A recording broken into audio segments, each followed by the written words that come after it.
उन महान व्यक्तियों के प्रति कृतज्ञता व्यक्त करने में कुछ गलत नहीं है जिन्होंने जीवन पर्यंत देश की सेवा की हो, किंतु कृतज्ञता की भी कुछ सीमाएं होती हैं। जैसा कि आयरिश देशभक्त डैनियल ओ कैमल ने कहा है और खूब कहा है, कोई पुरुष अपने सम्मान की कीमत पर कृतज्ञ नहीं हो सकता, कोई महिला अपने सतीत्व की कीमत पर कृतज्ञ नहीं हो सकती और कोई राष्ट्र अपनी स्वतंत्रता की कीमत पर कृतज्ञ नहीं हो सकता। यह सावधानी किसी अन्य देश के मुकाबले भारत में अधिक आवश्यक है, क्योंकि भारत में भक्ति या नायक पूजा उसकी राजनीति में जो भूमिका अदा करती है, उस भूमिका के परिणाम के मामले में दुनिया का कोई देश भारत की बराबरी नहीं कर सकता। धर्म के क्षेत्र में भक्ति आत्मा की मुक्ति का मार्ग हो सकता है, लेकिन राजनीति में भक्ति या नायक पूजा पतन और अंततः तानाशाही का सीधा रास्ता है। ये मैं आज के वक्त के संदर्भ में नहीं कह रहा हूं, ये संविधान सभा में अपने अंतिम भाषण में बाबा साहेब डॉक्टर भीमराव अंबेडकर ने कहा था। मैं आखिरी की लाइनें फिर से दोहराता हूं कि धर्म के क्षेत्र में भक्ति आत्मा की मुक्ति का मार्ग हो सकता है, लेकिन राजनीति में भक्ति या नायक पूजा पतन और अंततः तानाशाही का सीधा रास्ता है। और फिर दोहराता हूं कि ये मेरे शब्द नहीं है, डॉक्टर भीमराव अंबेडकर के शब्द है। और शायद यही उनका सपना था जिससे हम आज इस कदर चूके हैं कि हम इस पूरे वक्तव्य के पूरी तरह से उल्टी ओर खड़े हुए हैं। स्वागत है आप सबका रेनेंसा के 13वें एपिसोड में। और आज एपिसोड 13वां है, ना तो तारीख 13 है और ना ही आज शुक्रवार है, जैसा कि पश्चिम की मान्यता है 13 फ्राइडे की। तो आप सबका स्वागत करता हूं और हम एक नया अध्याय लिख रहे हैं। हम आधुनिक युग में प्रवेश कर रहे हैं रेनेंसा के आज से। मेरे साथ हैं प्रोफेसर जगदीश्वर चतुर्वेदी, जो पिछले 12 एपिसोड से ये डिजिटल क्लासरूम चला रहे हैं रेनेसेंस या फिर नव जागरण या पुनर्जागरण की। और मैंने डॉक्टर भीमराव अंबेडकर को कोट क्यों किया, क्यों उनके भाषण का वो हिस्सा पढ़ा? जाहिर है इसलिए क्योंकि अपने देश में हम लोकतंत्र को खुद खत्म करने पे आमादा होके वहीं पर खड़े हैं जिस खतरे की ओर हम संविधान सभा में अपने भाषण में उन्होंने चेताया था। लेकिन इसलिए भी ये पढ़ा क्योंकि आज से हम प्रवेश कर रहे हैं, जो विषय प्रवेश है जिसको कहते हैं, हम प्रवेश कर रहे हैं नवजागरण के आधुनिक युग में, जहां पर हम बात करने जा रहे हैं आज से मराठी नवजागरण भी कह सकते हैं इसको, लेकिन दरअसल ये पूरे देश के नवजागरण का हिस्सा है, क्योंकि भीमराव अंबेडकर ज्योतिबा फुले की तरह मराठी समाज के नायक नहीं है केवल, वो आज पूरे देश के उन लोगों के नायक हैं जिनको सदियों से हमने मंदिर में ना घुसने देने से लेकर पानी के कुएं से पानी न भरने से लेकर घोड़े पर चढ़ जाने, बारात निकालने, पढ़ाई कर लेने पर भी उनके ऊपर हिंसा की है, उनके साथ भेदभाव किया है, छुआछूत की है। ये सब कैसे बदलेगा, इस पर तो भीमराव अंबेडकर ने बात की ही, लेकिन वो कैसे नायक बन गए आधुनिक नवजागरण के भारत में, उस पर हम बात करेंगे। प्रोफेसर, आपका बहुत बहुत स्वागत है और बहुत शुक्रिया। 19वीं सदी के नायकों की बात करते करते बीच में ये तय करने का शुक्रिया कि हम 20वीं सदी में आएंगे और डॉक्टर अंबेडकर के बारे में बात करेंगे। चूंकि हम एक बहुत महत्वपूर्ण ये मोड़ है हमारे इस शो के लिए भी, जिसने 12 एपिसोड यानी कि तकरीबन हम देखें तो 2.5 महीने पूरे कर लिए हैं। और ये हमारे लिए एक उपलब्धि के तौर पे इसलिए क्योंकि हमने जब ये सब शुरू किया था, ये कार्यक्रम नहीं, हमने ये प्रसारण के बारे में सोचा तो हमको नहीं पता था कि कितने लोग हमको देखेंगे, कौन दिलचस्पी लेगा हमारे इस तरह के कार्यक्रमों में। लेकिन हम चाहते थे कि हम ऐसा कुछ करें जो कोई नहीं कर रहा है, और आप आगे आए।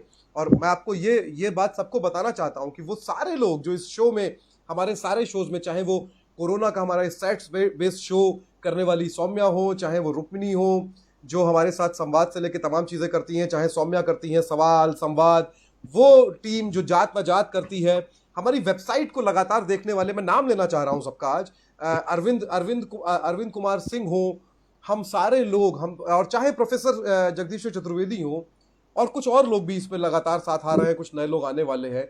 हम सब लोग अभी तक बिना किसी पारिश्रमिक के, यानी कि आपकी भाषा में बिना एक भी पैसा लिए हम ये काम कर रहे हैं एक मिशन के तौर पे।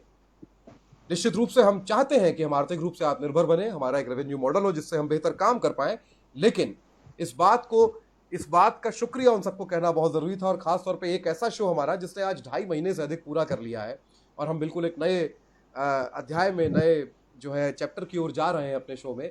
तो मैं प्रोफेसर आपका भी शुक्रिया करना चाहता हूं बहुत बहुत, क्योंकि हमने पिछले लंबे समय में अपने देश में, अपने समाज में प्रवृत्ति बहुत कम देखी है कि इस तरह से मिशनरी तौर पे पत्रकारिता की जाए।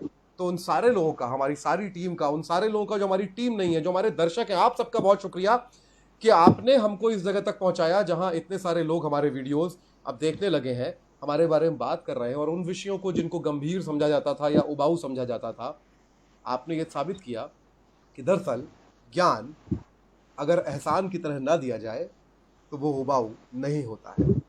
और इसी के साथ भीमराव अंबेडकर के बारे में, नवजागरण के बारे में, भारत के आधुनिक नवजागरण के बारे में, आधुनिक भारत के बारे में, संविधान तक पहुंचने की कहानी के बारे में हम आज से बात शुरू करेंगे। और मैं अब कमान प्रोफेसर के हाथ में देता हूं हमेशा की तरह। प्रोफेसर, आपका शुक्रिया, आप सबका शुक्रिया इस शो को देखने का। Now it's over to you. Thank you. असल में जब हम राजा राम मोहन राय, ईश्वर चंद्र विद्यासागर और ज्योतिबा फुले पर बात कर रहे थे तो हमारे सामने एक गंभीर समस्या थी, और गंभीर समस्या ये थी कि ये तीनों जो नायक हैं, ये तीनों नायक सुधार के लिहाज से तो बहुत महत्वपूर्ण हैं, बहुत महत्वपूर्ण काम किए इन्होंने, लेकिन नवजागरण के द्वारा जो प्रश्न उठाए गए उन सारे के सारे प्रश्नों पर सबसे गंभीर विश्लेषणात्मक और शोधपरक काम अगर किसी व्यक्ति ने किया है तो वो सिर्फ एकमात्र भीमराव अंबेडकर है। तो अगर नवजागरण की बात की जानी है और नवजागरण के संदर्भ में कोई डिस्कोर्स खड़ा होना है तो भीमराव अंबेडकर को एक एसेंशियल रीडिंग के तौर पर पढ़ा जाना चाहिए और समझा जाना चाहिए।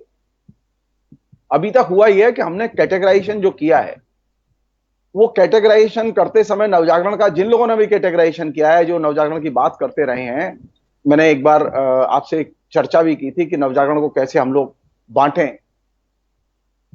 और उसके 5 चरणों की चर्चा की थी मैंने।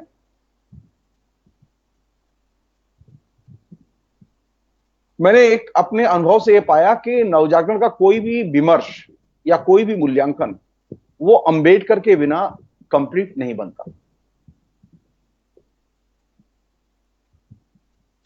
आप अंबेडकर को चाहें या न चाहें, अंबेडकर नवजागरण का एक एसेंशियल और बुनियादी हिस्सा है। और ये चीज मैं फील करता था, और मैं ये नहीं चाहता था कि इस चीज को हम बाद में लाएं।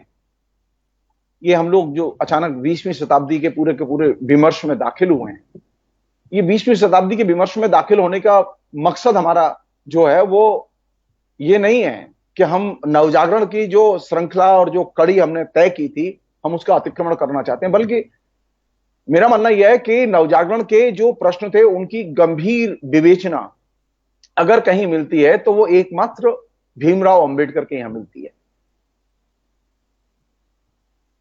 साहित्य में नवजागरण का सबसे, जिसे कहें, चरमोत्कर्ष के तौर पर विकास अगर कहीं मिलता है तो वो रविन्द्रनाथ टैगोर के यहां मिलता है। लेकिन विचार के क्षेत्र में, इतिहास के क्षेत्र में,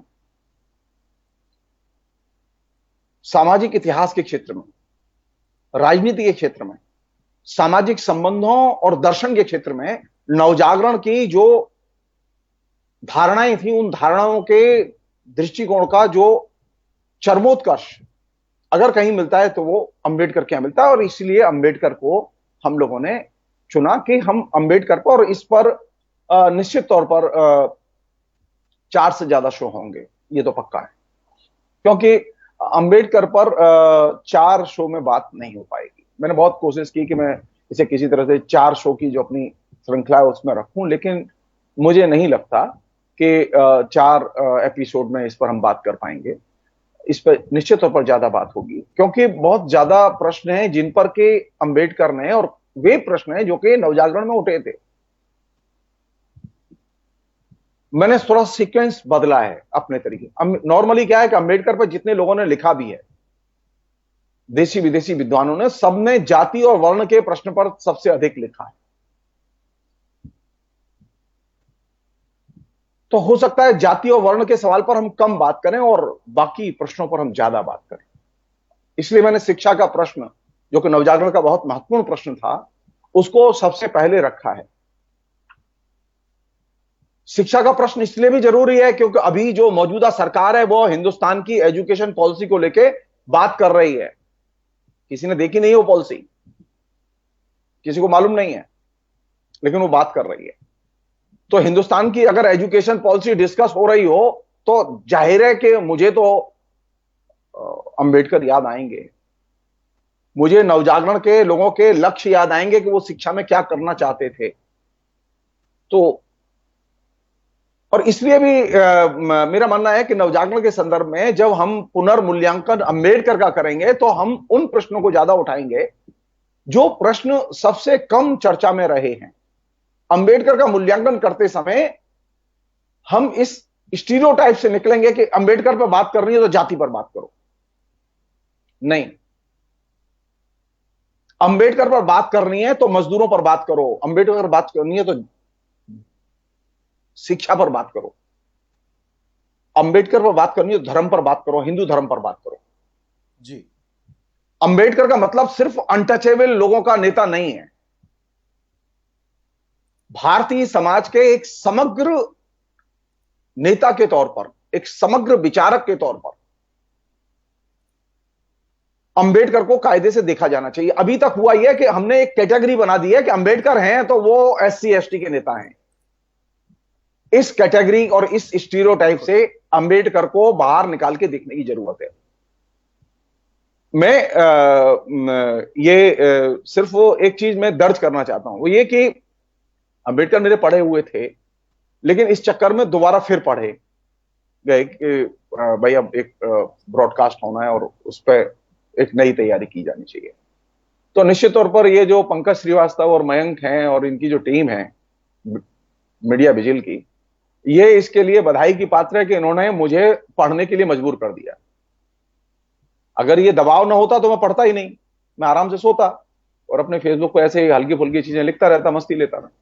नहीं, लेकिन आप तो फेसबुक पे आप हल्की फुल्की चीजें नहीं कर रहे हैं। नहीं तो नहीं वो ठीक है, लेकिन ये एक एक एक एक एक, एक नई चीज है। यानी होता, मैं बार बार कहता रहा हूं, ये बात मैं शेयर करता रहा हूं कि विद्यार्थी शिक्षक को पढ़ाता है और सिखाता है जी।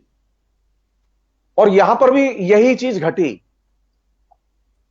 कि नवजागरण के बहाने अब शुरू हुई चीजें, तो अब पढ़ाई तो मेरी हो रही है ना। नहीं, लेकिन हम लोग अभी इस बारे में हमारी टीम में ये चर्चा कर रहे थे आपके बारे में, हम लोग कि आपकी जो ऊर्जा है और जो एंथू है, जिसको हम लोग मतलब नौजवानों की भाषा में एंथू कहते हैं, उसको एंथुसियाज्म होता है वैसे वो, तो वो जो कूल टाइप का बड़ा एंथू है, हम लोग उसकी चर्चा कर रहे थे कि आप कई बार दिन में कितनी बार आप लगातार लाइव करते हैं, कितने सारे अलग अलग विषयों पे, और उसमें तमाम ऐसे मौजूद हैं जो नौजवानों से जुड़े हुए हैं, मतलब अलग अलग टॉपिक्स जो यूथ से जुड़े हुए हैं उन पे आप बात कर रहे होते हैं, और सेक्सुअलिटी से लेकर तमाम और जो डिस्कोर्स हैं जो नौजवानों के, आप उस पर लगातार लाइव करते हैं। तो ऐसा नहीं है कि आप कोई गंभीर या हल्के फुल्के लाइव नहीं नहीं वो नहीं, मैं जो चीज कह रहा हूं वो एक बहुत इंपॉर्टेंट चीज है। ये जो यंग लड़कों को हम लोग एकदम बकवास समझते हैं ना, और ये समझते हैं कि ये आनंद में रहते हैं, ये तो मस्ती रहते हैं, ये तो फेसबुक करते रहते हैं, लाइक दैट। मैं कभी भी ये यंग लड़के लड़कियों को, वो चाहे पढ़ने में कैसे भी हों, मैंने कभी भी उन्हें कम करके नहीं लिया, कभी नहीं, कभी। ये तो हर पीढ़ी की समस्या है ना। बच्चन जी लिखते हैं ना, अपने युग में सबको अनुपम ज्ञात हुआ अपना प्याला। तो मेरी जो शिक्षा हुई वो ये कि जिसे कहें कि एक बार फिर रीडिंग की गई, और ये रीडिंग और फिर रीडिंग, यानी पाठ और पुनर्पाठ, ये अपने आप में ये दरिदियन पद्धति ऐसी है जिसमें कि पाठ बदलता है। हिंदी पट्टी की दरिद्रता का एक कारण जो है, आपको यह भी लगता है कि पुनर्पाठ की परंपरा नहीं है? नहीं, हमारे यहाँ तो पाठ की परंपरा नहीं, पुनर्पाठ तो बहुत दूर की चीज है। हमारे यहाँ पाठ ही नहीं है जी। हमारे यहाँ तो श्रद्धा है कि आप मास्टर हैं, ठीक है, प्रणाम कर दिया बस। मैं अभी ये नहीं कहूंगा, क्योंकि मुश्किल क्या हो गई है, मुश्किल क्या हो गई है कि ये जो पूरा वो हिंदी पट्टी में हम बाद में आएंगे, अंबेडकर के बाद हम हिंदी पट्टी में घुसेंगे, ये पक्का है। हिंदी पट्टी के एकदम जर्रे जर्रे में जाएंगे, ये भी तय है जी। मैं जो चीज कहना चाहता हूं ये कि अंबेडकर को हमें ये जो वर्गीकरण किया गया है इंटेलिजेंसिया में, जी वो सभी किस्म के लोग उसमें शामिल हैं। जी मेरे पास कम से कम नहीं तो 2 दर्जन किताबें जो अंबेडकर पर लिखी गई, और मैं बिल्कुल एकदम हतप्रभ हूं इस बात को देख के कि सब एक ही ट्रैक पर चल रहे हैं। अंबेडकर दलितों के नेता नहीं है, और दलितों के नेता वो क्यों नहीं है ये बहुत इंपॉर्टेंट है इस चीज को समझना। वे अपने को दलितों के प्रतिनिधि के तौर पर पेश ही नहीं करते। अंबेडकर का पूरा नजरिया एक तरह से जाति केंद्रित और क्षेत्र केंद्रित नहीं है। जी अगर अंबेडकर का नजरिया जाति केंद्रित और क्षेत्र केंद्रित होता तो अंबेडकर राष्ट्रीय नेता नहीं बनते, नहीं बनते। तो मैं ये क्लास जो है आपको सौंपता हूँ, हम विमर्श तो खैर गुरुवार को करेंगे, इस पे लंबे चौड़े बिल्कुल सवाल भी आएंगे। बिल्कुल बिल्कुल। तो ओवर टू यू नाउ, आप लोग प्रोफेसर को सुनिए, मैं हाँ तब तक थोड़ी देर जो है ओके वो छुट्टी लेता हूँ जी। हाँ। अब हम लोगों ने यह तय किया था कि हम लोग शिक्षा संबंधी जो नवजागरण का जो विमर्श है जिसको कि अंबेडकर अपने तरीके से डेवलप करते हैं, तो उसमें पहली जो चीज मैं आपसे सबसे शेयर करना चाहता हूं, दोबारा फिर बोलना चाहता हूं उसे, वो ये कि अंबेडकर जाति विशेष या समुदाय विशेष के नेता नहीं है। ये दलित नेता के तौर पर, दलित व्याख्याकार के तौर पर ये जो वर्गीकरण किया गया है, ये जो एक तरह से स्टीरियोटाइप विकसित हुआ है, उस स्टीरियोटाइप को तोड़ने की जरूरत है। अंबेडकर हम सबके, हिंदुस्तान की जनता के नेता हैं और हिंदुस्तान के विचारक हैं। वे दलितों के विचारक नहीं है खाली। ये कोइंसिडेंट है कि उनका जन्म दलित समाज में हुआ। ये कोइंसिडेंट है कि उनके पास में जो बहुत ही कड़वे अनुभव थे अपने जाति के थे, लेकिन उन्होंने अपने कड़वे अनुभवों को अपने दृष्टिकोण पर हावी नहीं होने दिया। हम में से अधिकतर लोग जब हम बातचीत करते हैं, विचारधारात्मक संघर्ष में जाते हैं, तमाम किस्म के विमर्श में जाते हैं, तो हम अपनी सब्जेक्टिव फीलिंग के शिकार होते हैं। और ये श्रेय अंबेडकर को जाता है कि वे इस चीज से बचते हैं। क्योंकि हम में से ज्यादातर लोगों की मुश्किल क्या होती है कि हम लोग चाहते हैं कि सब्जेक्टिव फीलिंग पहले आए। सब्जेक्टिव फीलिंग नहीं आएंगी तो बात नहीं बनेगी।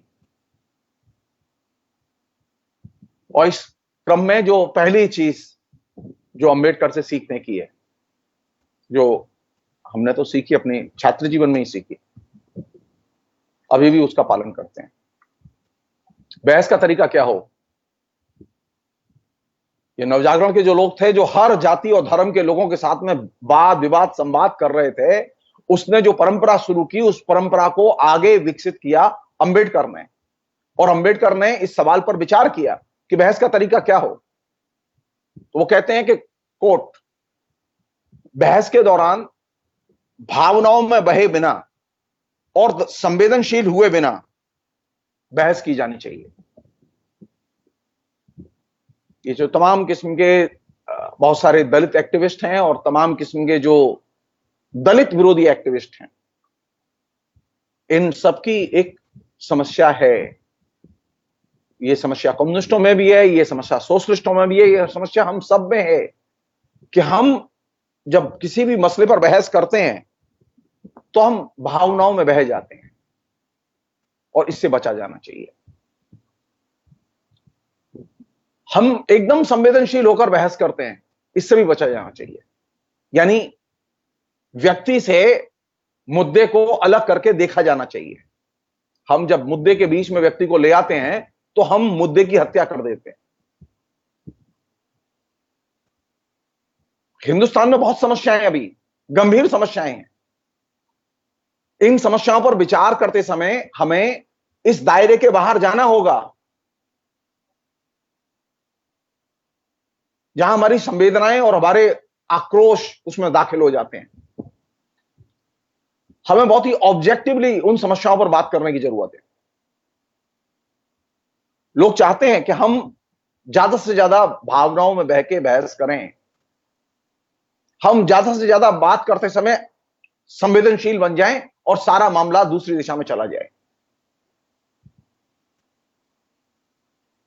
अंबेडकर बहस के जिस पद्धति को समझाते हैं वो पद्धति बहुत महत्वपूर्ण और सीखने की जरूरत है, और युवाओं को खासतौर पर उस चीज को सीखने की जरूरत है।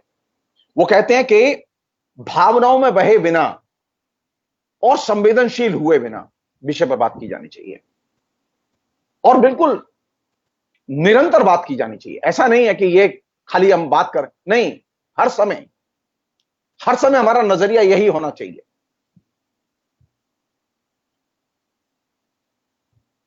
एक और चीज है जो कि बहुत जरूरी है। क्यों मैं कह रहा हूं कि अंबेडकर जो है दलित जाति के सिर्फ नेता नहीं है। अंबेडकर के पास में सिर्फ दलित चेतना नहीं थी। अंबेडकर सिर्फ दलित चेतना के आधार पर हिंदुस्तान को नहीं देखते हो और न हिंदुस्तान के बारे में सोचते हैं। यह गलतफहमी है। अंबेडकर अपने पूरे के पूरे चिंतन का आधार भारतीयता और भारतीय सोच को बनाते हैं। जिन लोगों को यह बात लगती हो कि यह बात सही नहीं है, वे अंबेडकर की रचनाओं को गंभीरता से पढ़ें और देखें। मैं यहां उसका एक बहुत महत्वपूर्ण हिस्सा मैं उद्धृत करना चाहता हूं, जिससे कि गंभीरता से हम लोग लें, क्योंकि ये जो स्टीरियोटाइप वर्गीकरण नीचे एकेडमिक से लेकर राजनीति तक किया गया है अंबेडकर का, कि अंबेडकर किन के नेता? अंबेडकर SC ST के नेता। अंबेडकर किन के नेता? अंबेडकर आरक्षण पंथियों के नेता। अंबेडकर किन के नेता? अंबेडकर चमारों के नेता, शूद्रों के नेता। ये जो वर्गीकरण है, ये वर्गीकरण गलत है। अंबेडकर इनमें से किसी भी चीज को नहीं मानते थे। उनका एक फेमस कोटेशन है और बहुत महत्वपूर्ण हिस्सा है वो। अंबेडकर की जो रचनावली है उसके तीसरे खंड में वो हिस्सा है। मैं सिर्फ उसे आपकी सुविधा के लिए मैं पढ़ रहा हूं, जिससे कि आप समझें इसे, क्योंकि बहुत सारे लोग ऐसे हैं जो किताब नहीं खोज सकते, जिनको किताब नहीं है। वो कहते हैं, अंबेडकर कहते हैं,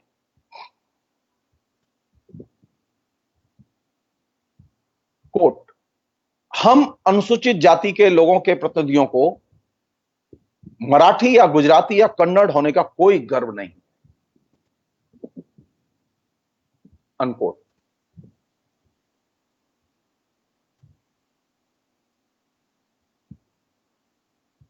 अब आप सोचिए कि अंबेडकर कहां से देखते हैं।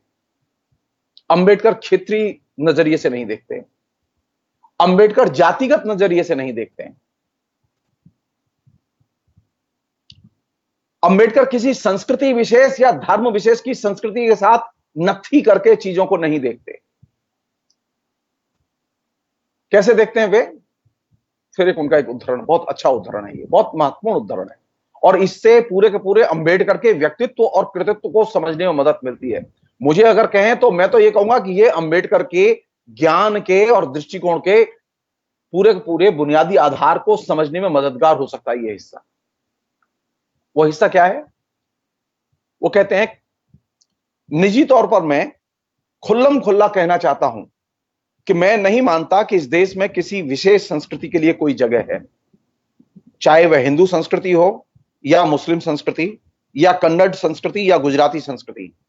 ये ऐसी चीजें हैं जिन्हें हम नकार नहीं सकते, पर उनको वरदान नहीं मानना चाहिए, बल्कि अभिशाप की तरह मानना चाहिए, जो हमारी निष्ठा को डिगाती हैं और हमें अपने लक्ष्य से दूर ले जाती हैं।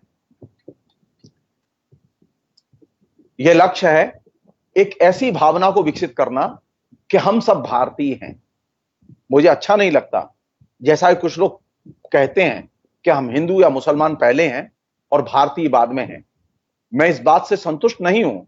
मैं नहीं चाहता हूं कि भारतीय के रूप में हमारी निष्ठा किसी भी तरह की किसी प्रतियोगी निष्ठा से प्रभावित हो, चाहे वह हमारा धर्म हो, हमारी संस्कृति हो या हमारी भाषा हो।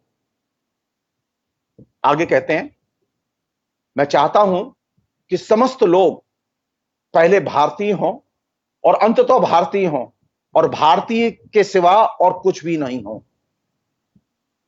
अंत में बहुत इंपॉर्टेंट है ये, संस्कृति की भावना, राष्ट्रीयता की भावना के साथ साथ अन्य निष्ठाओं को बढ़ने देना सबसे बड़ा अपराध है, अनकोट। ये बहस चल रही थी जब कनाडा को एक अलग राज्य बनाने का प्रस्ताव आया, उस प्रस्ताव के संदर्भ में। अंबेडकर क्या है? अंबेडकर एक भारतीय के अलावा कुछ नहीं। अंबेडकर का दृष्टिकोण एक भारतीय के दृष्टिकोण के अलावा, यानी way of Indian life, way of Indian thinking, भारतीय कैसे सोचते हैं, ये अगर जानना है और ये पद्धति जाननी है तो अंबेडकर आइडियल एग्जाम्पल है। क्योंकि अंबेडकर जिस चीज पर जोर देते हैं वो है भारतीय नजरिए, भारतीय दृष्टि, भारतीय शैली और भारतीयता की अनुभूति। ये जो हमारे अंदर ये हिंदू, मुस्लिम और ये हमारी हिंदू संस्कृति, ये हमारी इस्लामिक संस्कृति, जो हमारी कन्नड़ा और ये बांग्ला और ये जो तमाम किस्म की नेशनलिटीज और इनके साथ में जुड़ी हुई बीमारियां हैं, ये सारी की सारी बीमारियां अंततः एक जगह जाती हैं जिसे हम लोग फासिज्म कहते हैं। नेशनलिटी की बीमारी भी फासिज्म में कन्वर्ट होती है कालांतर में जाके। नेशनलिटी की बीमारी में भी ये एलिमेंट है कि वह रिवाइवलिज्म की तरफ और सांप्रदायिकता की तरफ जाती है। तो अंबेडकर किसी भी जातीयता की पहचान से अपने को नफी नहीं करते और इस मामले में वे राजा राममोहन राय, ईश्वरचंद्र विद्यासागर से 2 कदम आगे जाते हैं। राजा राममोहन राय और ईश्वरचंद्र विद्यासागर के अंदर नेशनलिटी की फीलिंग है।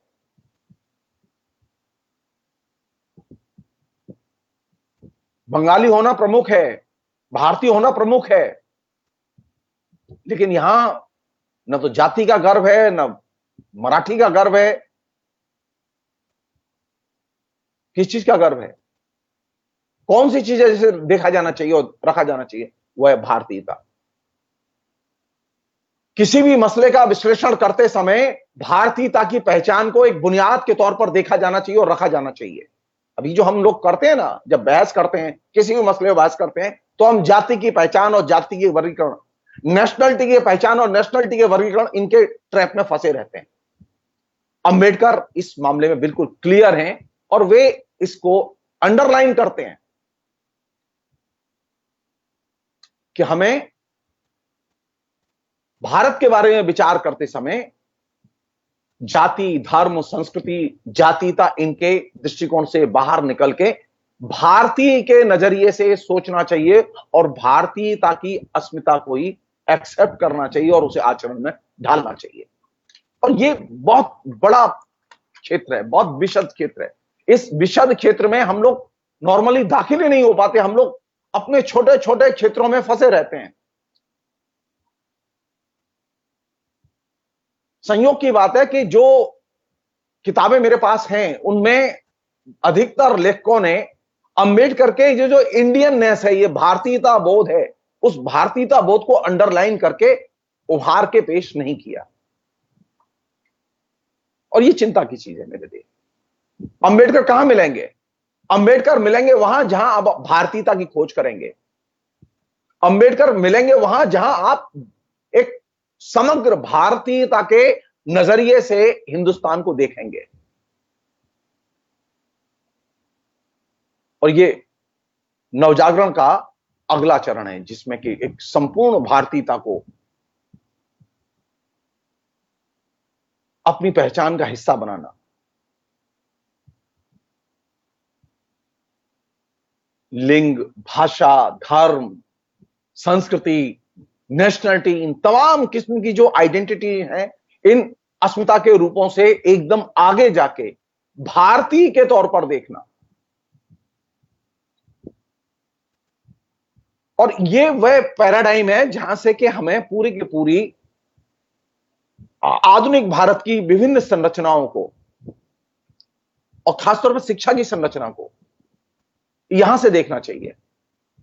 शिक्षा की संरचना पर बात करना क्यों जरूरी है? क्योंकि शिक्षा एक आधुनिक काल में 2 ही बहुत महत्वपूर्ण चीजें हैं, अधरचनाएं हैं, सुपर स्ट्रक्चर हैं समाज के। एक है राजनीति और दूसरी है शिक्षा। अगर कोई भी आधुनिक समाज में परिवर्तन आना है तो वो सबसे पहले राजनीति में आता है और उसकी दूसरे चरण में कहीं अव्यक्ति अगर कहीं होती है तो वो शिक्षा में होती है। तो अगर कोई चीज बदलनी है आपको राजनीति में तो जरूरी है कि आप पहले शिक्षा को बदलें। अगर आपको देश को एक बेहतर देश बनाना है, एक आत्मनिर्भर देश बनाना है, एक उत्पादक राष्ट्र बनाना है, अभी बात कर रहे हैं ना आत्मनिर्भर भारत की, तो आत्मनिर्भर भारत के लिए क्या चीज जरूरी है? आत्मनिर्भर भारत के लिए प्रधानमंत्री की घोषणाएं जरूरी नहीं है, प्रधानमंत्री के ब्रॉडकास्ट जरूरी नहीं है। आत्मनिर्भर भारत के लिए जरूरी है कि आत्मनिर्भर भारत के अनुरूप नई अर्थनीति बनाई जाए और नई अर्थनीति के संगति में नई शिक्षा नीति बनाई जाए।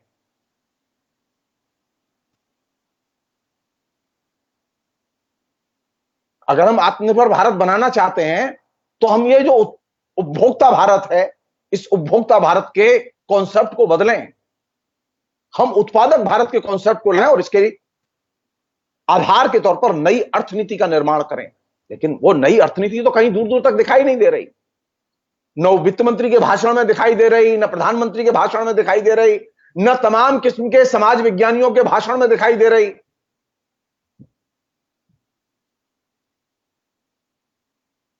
और जो एजुकेशन पॉलिसी वर्तमान सरकार ने प्रस्तावित की हुई है उसमें तो वो दूर दूर तक दिखाई नहीं दे रही। तो देश बदलना है तो उसके लिए पहली शर्त है कि आप देश कैसा बनाना चाहते हैं, इसके लिए आप पहले अर्थनीति बनाएं।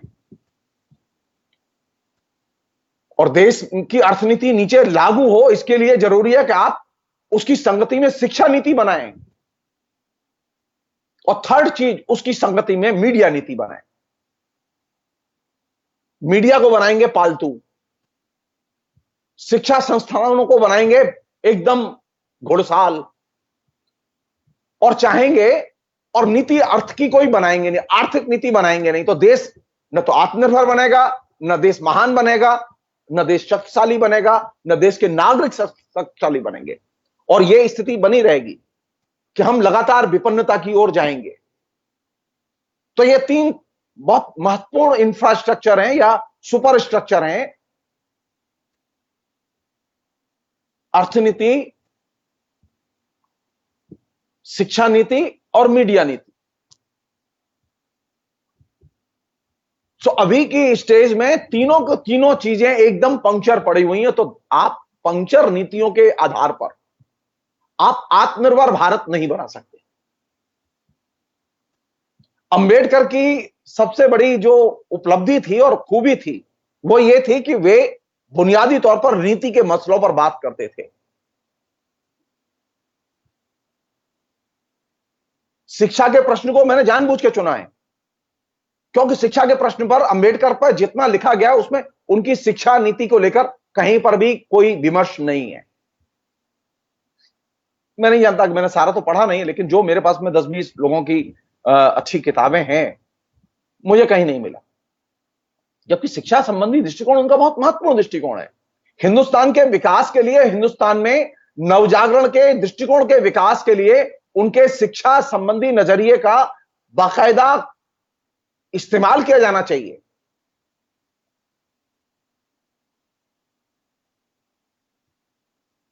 अंबेडकर के नजरिए की खूबी है कि वे शिक्षक को भी जानते हैं, वे कॉलेज को भी जानते हैं, वे यूनिवर्सिटी को भी जानते हैं, वे स्कूल की अवस्था को भी जानते हैं।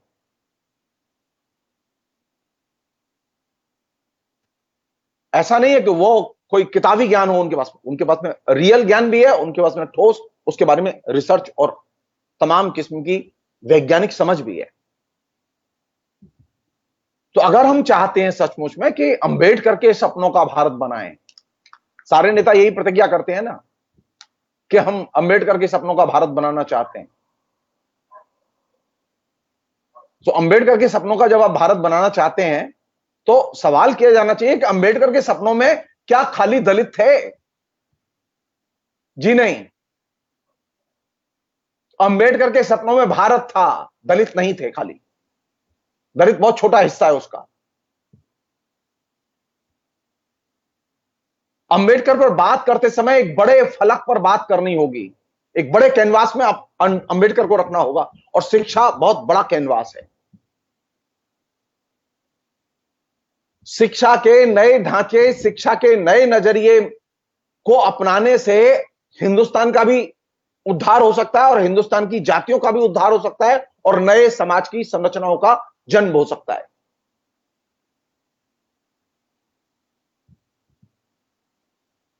एक छोटी सी चीज है जो कि अंबेडकर ने बहुत तरीके से उठाई है, लेकिन हम उसे रखना चाहते हैं आपको। आज शिक्षा के सामने सबसे बड़ी चुनौती क्या है? आज शिक्षा के सामने चुनौती है कि शिक्षा के लिए पैसा नहीं है। क्यों नहीं है पैसा? सरकार से यह पूछा ही जाना चाहिए कि सरकार के पास में शिक्षा के लिए पैसा क्यों नहीं है? जो जनता कर्ज टैक्स देती है, जिस जनता से टैक्स लेके देश चल रहा है, उस जनता के टैक्स के पैसे को शिक्षा पर खर्च क्यों नहीं किया जा सकता?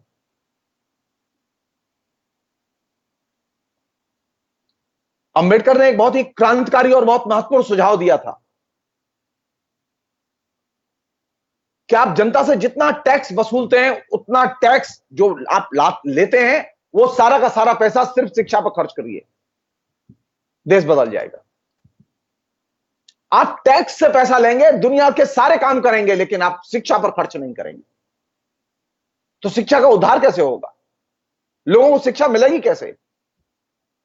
जनता के टैक्स से प्रधानमंत्री को तनख्वाह मिल सकती है, जनता के टैक्स से एमपी, एमएलए, मंत्री, मुख्यमंत्री, सबको पगार मिल सकती है, सारे कर्मचारियों को पगार मिल सकती है, दुनिया के सारे ऐशो आराम सत्ता पर बैठे हुए लोग कर सकते हैं, लेकिन एक स्कूल नहीं बन सकता।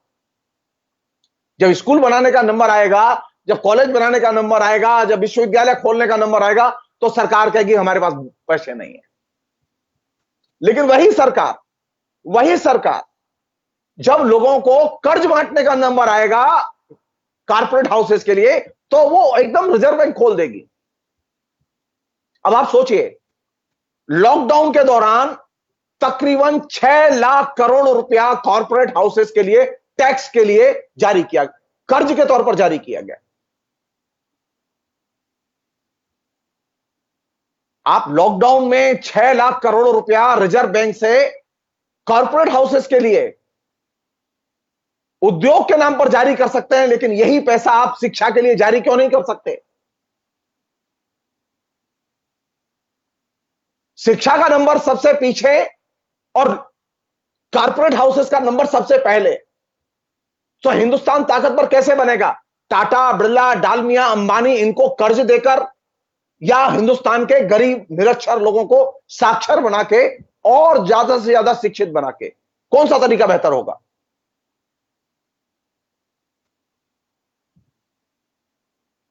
अंबेडकर की यह बात मुझे बहुत ही महत्वपूर्ण लगी, जिसे मैं आपसे शेयर कर रहा हूं कि जनता जो टैक्स वसूलती है, वो जो टैक्स वसूलती है, उतना ही पैसा वो शिक्षा पर खर्च कर दे, बाकी काम अपने आप आसान हो जाएगा। तो शिक्षा पर खर्च करते समय तो आपके पास पैसा नहीं होता, 2%, 1.5%, 3% से नीचे ही आप रहते हैं हमेशा। लगातार आप सेमिनार के लिए पैसे नहीं है, शिक्षकों की नियुक्ति के लिए पैसे नहीं है। अभी स्थिति क्या है? अभी स्थिति है कि विश्वविद्यालयों में, कॉलेजों में मिला के 60% पोस्ट खाली पड़ी हैं। 40% और 45% के बीच में सिर्फ पोस्ट भरी हुई है, बाकी खाली पड़ी है। सरकार के पास पैसा नहीं है, सरकार के पास इच्छा शक्ति नहीं है, लेकिन सरकार के पास 6 लाख करोड़ रुपया देने के लिए है, जो कि अभी उसने लॉकडाउन में दिया है। सवाल तो उठेगा।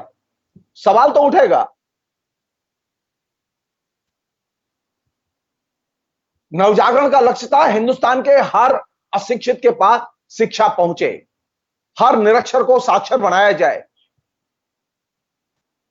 हायर एजुकेशन तक हम विद्यार्थियों को प्रोत्साहित करके ले जाएं।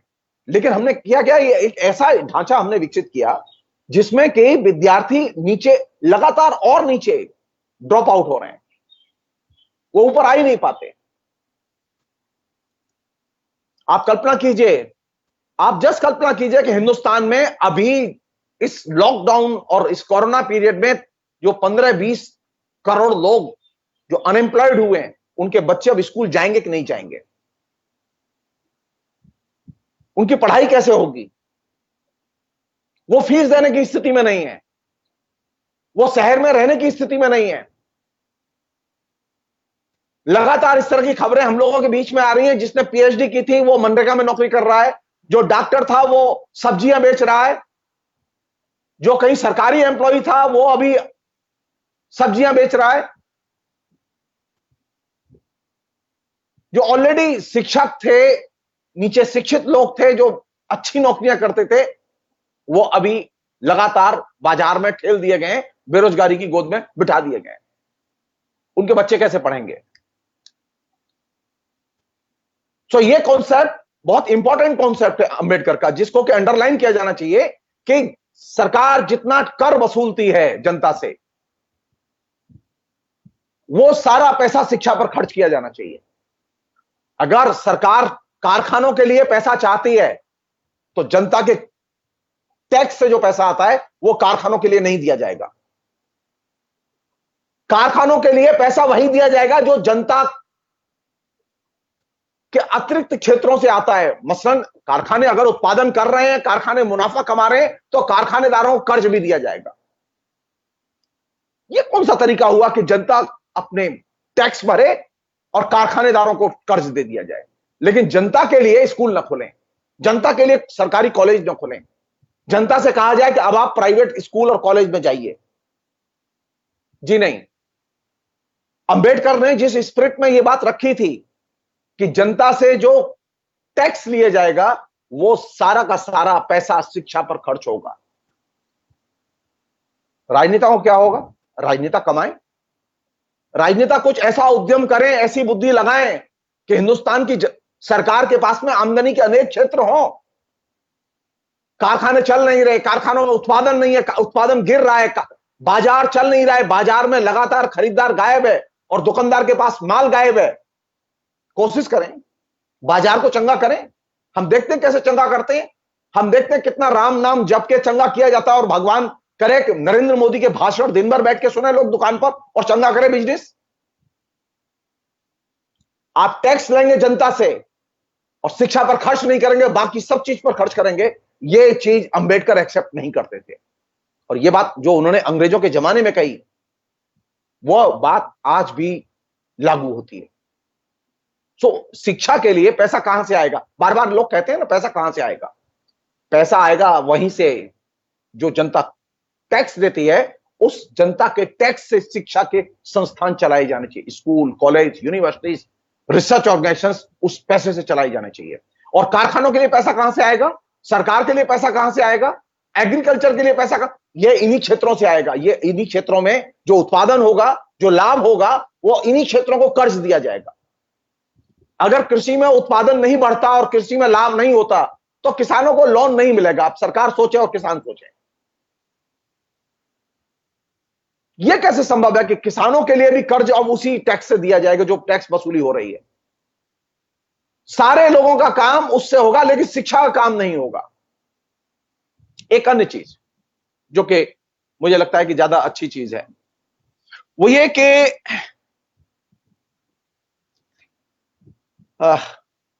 हमारे यहां हमने कभी इस बात पर बहस खूब हुई है, एकेडमिक्स में बहस बहुत हुई है और चलती रही है।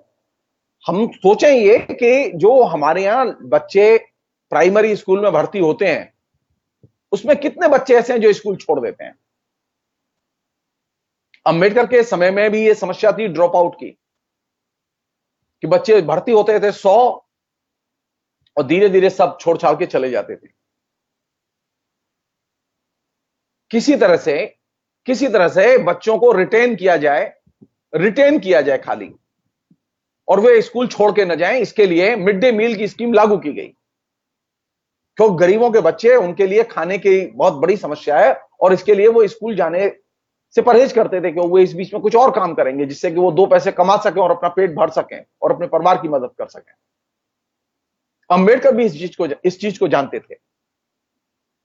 तो हमारी जो प्राइमरी एजुकेशन है, जिसका कि ढांचा आज की डेट में भी अभी स्थिति इतनी बदतर है कि हमारे यहां जो शिक्षा है, उस शिक्षा में जो 100 विद्यार्थी क्लास 1 में भर्ती होते हैं, वे एमए तक आते आते सिर्फ 4 रह जाते हैं, 96 ड्रॉप आउट कर जाते हैं। और पीएचडी तक जाते जाते तो एक नहीं बचता, 1-8% रहता है खाली। तो शिक्षा बचेगी कैसे? हमें इस बात पर विचार करना चाहिए कि बच्चे स्कूल में कैसे जो पढ़ रहे हैं उसको भूल न जाएं, पढ़ाई बीच में छोड़ न दें। इस पर कोई हमारे यहां कोई गंभीर चिंतन नहीं है। हमने एक खिचड़ी निकाल ली है बीच में मिड डे मील के नाम पर, और खिचड़ी का भी हमने एक व्यवस्था कर दी है, ऐसे संगठनों को दे दिया है जिन संगठनों को कायदे से नहीं देना चाहिए था। यानी अब वह जो ड्रॉप आउट है वह भी एक धंधे का जरिया बन गया है अभी।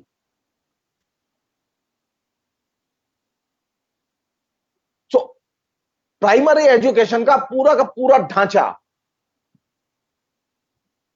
बुनियादी तौर पर बदलने की जरूरत है, और प्राइमरी एजुकेशन को एकदम घर के पास ले जाने की जरूरत है। 2-2, 3-3, 4-4, 5-5, 10-10 किलोमीटर दूर तक बच्चे जाते हैं, यह नहीं होना चाहिए।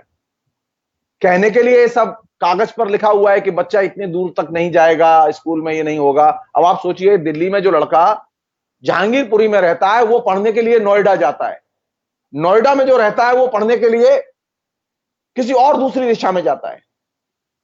जी नहीं, गांव में तो स्थिति और भी खराब है। यहां तो सवारियां भी है लोगों के पास, गांव में तो सवारियां भी नहीं है। तो हमारे पास में ऐसी व्यवस्था होनी चाहिए कि स्कूल और कॉलेज ये एकदम चहलकदमी करते हुए लोग अपने स्कूल और कॉलेज तक चले जाएं। हर गांव में स्कूल हो, 4-5 गांव मिला के स्कूल हो, आसपास लोग पढ़ सकें, आसपास लोग जो रहते हैं, जो एकदम पैदल जा सके बच्चे, और जा ही ना सके वे वहां रहें। हमें जितने लोग हैं, मैं तो चूंकि एजुकेशन में रहा हूं इतने दिन, तो मैं जानता हूं इस मुसीबत क्या है। मैं आपको एक छोटी सी चीज बता रहा हूं, अपने अनुभव की बता रहा हूं। मैं एमए की क्लास पढ़ाता था, एमए के अलावा मुझे नीचे पढ़ाने का भी मौका नहीं मिला, लेकिन मैं उस दुर्दशा को जानता हूं जो नीचे होती है। सुन चुका हूं मैं शिक्षकों से। मैंने बार बार, मैं अपनी क्लास में आता था तो मैं कहता था लड़कियों से, लड़कों से कि भाई तुम लोग घर में पढ़ा करो, ये किताब बता रहा हूं, ये नाम बता रहा हूं, तुम पढ़ा करो। अब मैं खूब रोज बोलता था, लेकिन कोई पढ़ के ही ना दे। फिर मुझे लगा कि मैं इतना बार बार बोलता हूं, ये लोग मानते क्यों नहीं है, बात क्या है। फिर मुझे लगा कि कहीं हो सकता है कि मेरी नॉलेज में ही गड़बड़ी है, जो मैं सुझाव देता हूं ठीक नहीं है। तो मैंने एक दिन एक लड़की को बुलाया और मैंने पूछा उससे कि अच्छा बताओ, तुम घर में कैसी स्थिति में रहती हो, घर में कितनी जगह है तुम्हारे पास। तो उसने कहा सर जी, मेरे पास तो कोई अपनी इंडिपेंडेंट जगह ही नहीं है, घर में एक साथ 6-7 लोग हैं, उनके बीच में मुझे भी रहना पड़ता है। तो अब बताइए, पढ़ने का समय कहां है और जगह कहां है।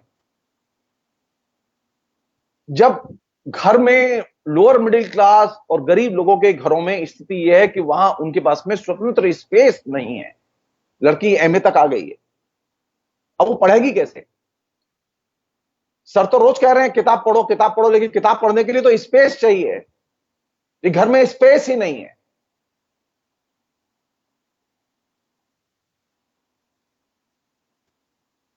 अंबेडकर कहते हैं कि वह जो गरीब घर के बच्चे, वे जो दलित बच्चे, हमारे यहाँ एक है ना जो अभी स्कीम चल रही है बहुत सारे राज्यों में, केंद्र में भी है, कि दलित बच्चों को तत्काल स्कॉलरशिप मिल जाती है। और लगता है कि स्कॉलरशिप मिल गई तो बहुत बड़ा काम हो गया, और सरकार भी मान के चलती है स्कॉलरशिप दे दी तो उसने बहुत बड़ा काम कर लिया। जी नहीं, स्कॉलरशिप देकर आप दलितों की जो प्रवेशगत जो दुविधा और असुविधा है उसे आप खत्म नहीं कर सकते। बेहतर यह हो कि बच्चा जिस स्कूल में पढ़े उस स्कूल में हॉस्टल हो, बच्चा जिस स्कूल में पढ़े उस स्कूल में हॉस्टल हो, जिस कॉलेज में पढ़े उस कॉलेज में हॉस्टल हो, क्योंकि गरीबों के बच्चे, दलितों के बच्चे जिस परिवेश में रहते हैं वह परिवेश ऐसा नहीं है कि वहां रह के आप पढ़ सकें। हिंदुस्तान में सैकड़ों किस्म की जातियां हैं, ये 4 जातियां नहीं है खाली, ब्राह्मण क्षत्रिय वैश्य शूद्र, सैकड़ों जातियां हैं। और विभिन्न जाति के लोगों की अपनी अपनी पृष्ठभूमि है। जो सुविधा मेरे पास है वो सुविधा जरूरी नहीं है किसी दलित विद्यार्थी के पास हो। तो मेरे लिए तो परीक्षा देना आसान है कि साल में परीक्षा हो, लेकिन एक गरीब विद्यार्थी के लिए, एक दलित विद्यार्थी के लिए परीक्षा देना उतना आसान नहीं होता जितना आसान समझा जाता है। तो हमारे यहां ये जो इकसार परीक्षा की पद्धति, इकसार ज्ञान की पद्धति, ये पद्धति अपने आप में बहुत अनुपयोगी है, ये उपयोगी नहीं है। तो अंबेडकर ने एक बहुत इंपॉर्टेंट सुझाव दिया कि ये दलितों की परिवेशगत जो मुसीबतें हैं उनसे मुक्त करने के लिए जरूरी है कि हॉस्टल्स ज्यादा से ज्यादा हों। अब आप पता कीजिए कि जो सरकारी स्कूल और कॉलेज बने उनमें कितने स्कूल और कॉलेज ऐसे हैं जिनके पास अपने हॉस्टल्स हैं। जहां तक मेरी जानकारी है यूनिवर्सिटीज में तो हॉस्टल्स हैं, लेकिन कॉलेजों में हॉस्टल्स नहीं है। दिल्ली में थोड़ा बहुत हॉस्टल्स मिल जाएंगे आपको, लेकिन बाकी जगह हॉस्टल्स नहीं मिलेंगे। और जो 12 तक के जो स्कूल हैं, क्लास 6 से लेकर 12 तक के जो स्कूल हैं, वहां हॉस्टल्स नहीं है। हाँ, ये जो नई जो स्कीम शुरू हुई है उसमें हो सकता है कि कहीं हॉस्टल्स हों, सर्वोदय वाली, नवोदय विद्यालय वाली। लेकिन जो चीज समझने की है, जिस पर कि ध्यान दिया जाना चाहिए था, वो ये कि एजुकेशन को अगर सबको उपलब्ध कराना है तो पहले एक जैसा माहौल तो मिले। और एक जैसा माहौल कब मिलेगा? जब उसके लिए रहने की एक स्वतंत्र व्यवस्था कर दी जाए विद्यार्थी के लिए। तो बेहतर शिक्षा कब संभव है? जब शिक्षा के लिए नीचे संसाधन हो, दाखला भी हो, दाखला के साथ में हॉस्टल भी हो, और विद्यार्थी हॉस्टल में रहे। बिना हॉस्टल में गए, बिना हॉस्टल की मदद लिए विद्यार्थी का विकास संभव नहीं है। अगर हम चाहते हैं कि सभी विद्यार्थी समान रूप से विकास करें, तो समान रूप से तभी विकास करेंगे जब उनके पास में समान सुविधाएं होंगी। एक विद्यार्थी है जिसके पास में सारी सुविधाएं हैं, और एक विद्यार्थी है जिसके पास कोई सुविधा नहीं है, सिर्फ स्कॉलरशिप है। तो अंबेडकर ने इस बात पर जोर दिया कि दलित के लिए सिर्फ स्कॉलरशिप अपने आप में उसकी प्रॉब्लम का समाधान नहीं है। एक अन्य चीज है जो कि ज्यादा महत्वपूर्ण चीज है, वो ये कि जैसे स्कूल में जो विद्यार्थी हैं, अभी मतलब कई रिपोर्ट्स हैं, आप इंटरनेट पर देख लीजिएगा कि जो क्लास 5 तक विद्यार्थी पढ़ते हैं, आप पता कीजिए क्या वो सचमुच में साक्षर बने हैं? क्या वो सचमुच में जानते हैं जो चीजें पढ़ी गई उन्हें भूल तो नहीं गए? ये बीमारी पहले भी थी, ये बीमारी आज भी है। अभी भी हम पूरे समाज को इस बीमारी से मुक्त नहीं कर पाए हैं कि जो विद्यार्थी क्लास 1 से लेके 5 तक पढ़ता है, या जो उसने जो कुछ पढ़ा है, उसे लेके वो क्लास 5 तक, उसे लेके वो सारे जीवन साक्षर रहे। क्या हम ऐसा कर पाए हैं? अंबेडकर के लिए साक्षरता का मतलब है कि जो स्कूल में पढ़ाया गया उसे वे सारा जीवन याद रखे।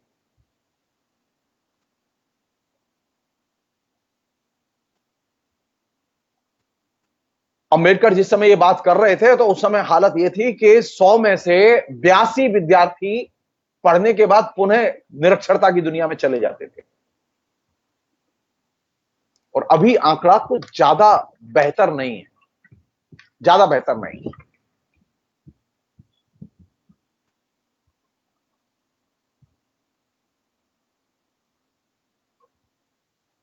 एक अन्य चीज जो कि सुनने में बड़ी अजीब सी लगती है, अब तो लोग हंसते हैं, हम राज्य चलाते हैं, एमपी फ्री में जी सकता है, एमएलए फ्री में जी सकता है ना। जब एक बार एक एमपी बन जाता है और एक एमएलए बन जाता है तो वो उसका पूरा लाइफ लॉन्ग चलता है सिस्टम। लेकिन एक नागरिक फ्री में पढ़ नहीं सकता।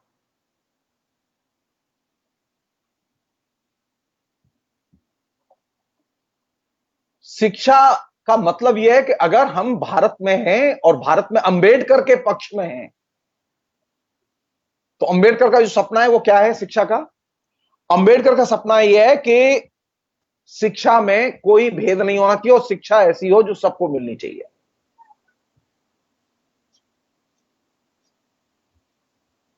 अब देखिए, आप आयरनी देखिए, दिल्ली में कई विश्वविद्यालय हैं, लेकिन नेचुरली सबसे अच्छा विश्वविद्यालय जवाहरलाल नेहरू विश्वविद्यालय, और उसकी अधिकतम स्ट्रेंथ जो है क्यों क्या है, वो अधिकतम स्ट्रेंथ अभी है कि उसमें 6,500-7,000 विद्यार्थी पढ़ते हैं। और जवाहरलाल नेहरू विश्वविद्यालय जब से स्थापित हुआ है तब से लेकर अब तक वह मुश्किल 1,10,000 के करीब स्कॉलर पैदा कर पाया है। अब आप सोचिए कि 69 से लेकर अब तक आप दिल्ली में ऐसा विश्वविद्यालय नहीं बना पाए जिसमें एक साथ 50,000 विद्यार्थी रेगुलर स्टूडेंट के तौर पर पढ़े, 40,000 विद्यार्थी रेगुलर स्टूडेंट के तौर पर पढ़े, जाएं क्लास करें, बिल्डिंगें हो, इंफ्रास्ट्रक्चर हो, सब कुछ हो। आप नोएडा बना सकते हैं पूरा, आप पूरा गुड़गांव बसा सकते हैं, लेकिन आप एक ऐसा यूनिवर्सिटी नहीं बना सकते जिसमें कि एक ही समय में 50,000, 60,000, 70,000 विद्यार्थी एक विश्वविद्यालय में पढ़ें।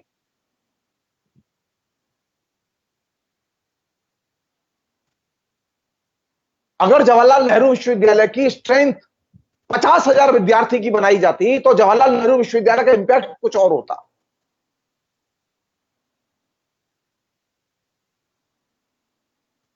तो हम विश्वविद्यालय बनाते समय, कॉलेज बनाते समय हम जनता की जरूरतों का ख्याल नहीं करते। हमारे दिमाग में यह बात आती ही नहीं है कि हिंदुस्तान के हर विद्यार्थी को यह हक है कि वो जवाहरलाल नेहरू विश्वविद्यालय में पढ़े।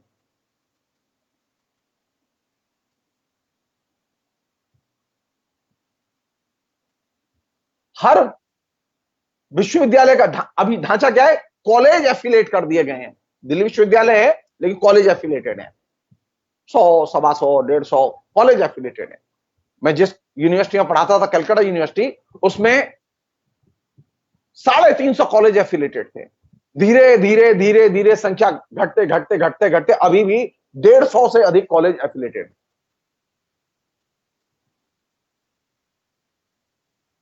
क्यों?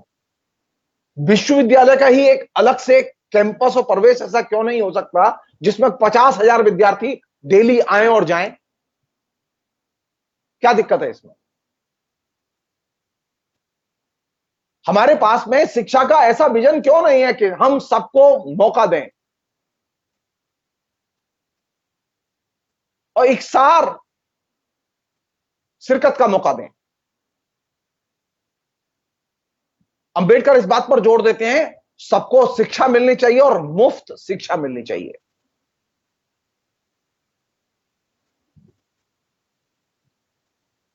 और एक और चीज जो कि ये शिक्षा का जो रूप है, शिक्षा की जो पद्धति है, ये इकसार नहीं है। इकसार तो है लेकिन ये इसको कंसीडर नहीं करती कि हिंदुस्तान में विभिन्न समुदायों के लोग हैं जो पढ़ने आते हैं। ऐसे भी लोग हैं जो कि ज्यादा शिक्षित हैं और ज्यादा फॉरवर्ड हैं और वे अपने अच्छी बैकग्राउंड से आ रहे हैं, और ऐसे भी लोग हैं जो कि एकदम पिछड़ी हुई बैकग्राउंड से आते हैं, उन्हें पढ़ने में असुविधा होती है। मैं आपको अपना एक अनुभव बता रहा हूं। मैं जब जेएनयू में पढ़ता था तो एक विद्यार्थी था, वो राजस्थान से आया। वो अभी बॉर्डर सिक्योरिटी फोर्स में बहुत बड़ा ऑफिसर है। मुझे बरसों हो गए, मुझे याद नहीं है कि वो अभी कहां है, लेकिन मैं जानता हूं कि वो टॉप पोस्ट पर वो अभी है। वो जब राजस्थान से वो व्यक्ति आया, लड़का आया, तो जब उसने जेएनयू में दाखिला तो उसका हो गया, लेकिन जब वो क्लास गया तो वो डर गया। ज्योग्राफी में उसका एडमिशन हुआ था रीजनल डेवलपमेंट में, और वो इतना फ्रस्ट्रेटेड हुआ कि उसे लगा कि उसे जेएनयू छोड़ के चला जाना चाहिए। तो एक दो लड़कों ने उसे कहा कि तुम निराश मत हो, जाओ मत, और तुम एक काम करो, जगदीश्वर के कमरे में चले। जगदीश्वर तो एकदम प्योर हिंदी भाषी है, तुम चिंता क्यों कर रहे हो, वो तो अंग्रेजी एकदम नहीं जानता, उससे पूछो, बात करो, ठीक हो जाएगा। वो मेरे यहाँ आया, मेरे पास रहा, मैंने समझाया उसे, मैंने कहा हम तुम्हारे शिक्षक से मिलने जाएंगे। तो मैं उस लड़के को लेके रीजनल डेवलपमेंट डिपार्टमेंट में गया और मैंने शिक्षक से अनुरोध किया, कुरैशी साहब थे, मैंने उनसे अनुरोध किया कि, बहुत ही शानदार शिक्षक, तो मैंने उनसे अनुरोध किया कि सर आप जो क्लास में पढ़ाते हैं उसको 15 मिनट हिंदी में बता दिया करिए, खाली पूरी क्लास आप भले ही अंग्रेजी में पढ़ाइए, लेकिन 15 मिनट उसको समराइज करके हिंदी में बता दिया करिए, जिससे कि ये धीरे धीरे पिकअप कर लेगा इधर का। ट्रायंगल का मतलब वो नहीं जानता था अंग्रेजी में, ट्रायंगल किसे कहते हैं, त्रिकोण को ट्रायंगल कहते हैं, ये वो नहीं जानता था लड़का, और वो राजस्थान से सीधे आया और जेएनयू में भर्ती हो गया।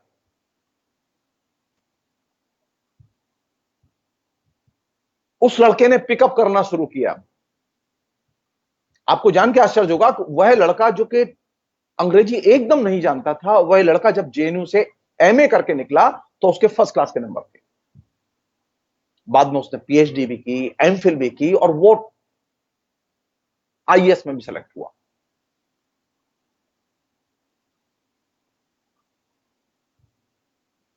हमारे यहां ये वेरिएशंस, ये अलग अलग किस्म के स्तर परीक्षा के विद्यार्थियों के होते हैं, लेकिन विश्वविद्यालय में ये कंसीडर करने की क्षमता नहीं होती। विश्वविद्यालय में इसे कंसीडर ही नहीं करते। अंबेडकर इस बात पर जोर देते हैं कि ये जो पिछड़ी अवस्था से, सामाजिक अवस्था से जो विद्यार्थी आते हैं, उनके बारे में अलग तरीके से सोचा जाना चाहिए, उनकी परीक्षा के बारे में, उनको पढ़ाए जाने के बारे में, जिससे उनकी शिरकत को सुनिश्चित किया जा सके। तो शिक्षा का मतलब क्या है? शिक्षा का मतलब यह है कि विद्यार्थी जो दाखला ले, वो क्लास 1 में ले या क्लास एमए में ले, उसकी शिरकत को सुनिश्चित किया जाए। और शिरकत को सुनिश्चित करने के लिए जरूरी है कि उसमें विषय के प्रति इंटरेस्ट पैदा किया जाए, उसकी वो समझ में आए, वो इंटरेक्ट कर सके, और वह फिर परीक्षा देना और पढ़ना चाहे, यानी अभिरुचि पैदा हो। एक अच्छा शिक्षक सभी किस्म के विद्यार्थियों में अभिरुचि पैदा करता है, आकर्षण पैदा करता है कि नहीं, फला शिक्षक की क्लास तो हम करेंगे क्योंकि वो बहुत अच्छा पढ़ाते हैं। ये बहुत जरूरी है। अगर आप अपनी एक शिक्षक के नाते अपने क्लास में अभिरुचि पैदा नहीं कर सकते, और अभिरुचि का मतलब यह, क्लास में विभिन्न स्तर के लोग हैं, एक ही स्तर के लोग नहीं होते, तो विभिन्न स्तर के लोगों का मूल्यांकन अलग अलग होगा। हम लोग एक सार मूल्यांकन करते हैं। तो अंबेडकर जिस चीज पर जोर देते हैं, जिसको कि कायदे से समझने की जरूरत है, वो ये कि उच्च शिक्षा में जो एक खास तरह की गरिष्ठता है, एक गंभीरता है, उसको इन पिछड़े वर्ग के विद्यार्थियों के लिए सरल और संभव बनाया जाना चाहिए। ये जो महंगी एजुकेशन है, उच्च शिक्षा, इसे सस्ता बनाया जाना चाहिए। जेएनयू पर किस बात के लिए लांछन लगाया गया था? 10 रुपया फीस। यह अंबेडकर का सपना था कि शिक्षा सस्ती हो, हर आदमी भर्ती हो सके, गरीब घर का विद्यार्थी भी दाखला लेके पढ़ सके। अब आप अंबेडकर के सपने को साकार करने जाएं और जवाहरलाल नेहरू विश्वविद्यालय जैसे विश्वविद्यालय को बनाएं, तो अब आपके सामने मुश्किल यह है कि अब आपको ऐसा कृतज्ञ समाज पैदा हुआ है जो यह सवाल कर रहा है कि आपको इतनी सस्ती पढ़ाई कैसे मिलेगी।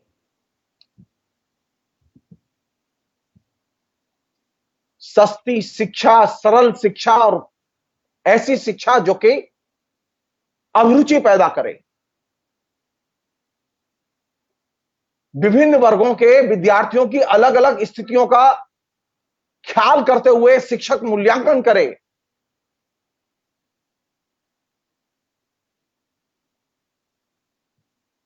और विद्यार्थी को निडर बनाए, वो पूछ सके, वो बात कर सके।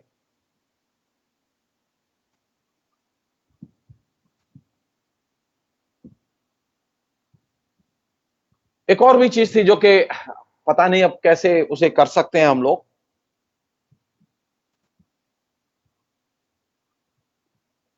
वो ये कि, और ये जब विश्वविद्यालय, बॉम्बे विश्वविद्यालय अधिनियम पर जो बहस में अंबेडकर ने भाग लेते हुए जो बात कही थी, बहुत ही शानदार बात कही थी।